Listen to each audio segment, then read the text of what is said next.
Hi friends, welcome my channel Mishti on 342। तो देखो আমি এখন এসেছি একটু আমার বরের কাছে। আমার বর কাজ করছে।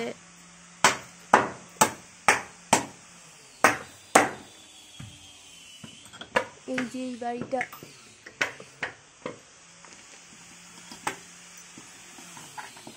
ও বর ও বর ও শোনা তাকাও না। আমি তো বললাম যে হ্যাঁ আমি বুঝতে পারছি তোমার কষ্ট হচ্ছে, কি করা যাবে বলো। ভগবান কবে মুখ তুলে চাইবে আর কবে এই কষ্টটা দূর হবে। তোমার কষ্ট সত্যিই আমার সহ্য হয় না জানো, এই জন্যই তো আমিও কিছু করতে চাই।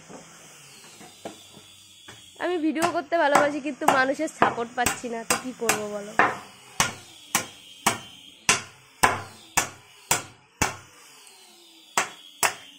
তুমি রাগ করো না বুঝলে, কষ্ট পেও না, হবে একদিন, ঠিক হবে, কষ্ট দূর হবে একদিন তোমার।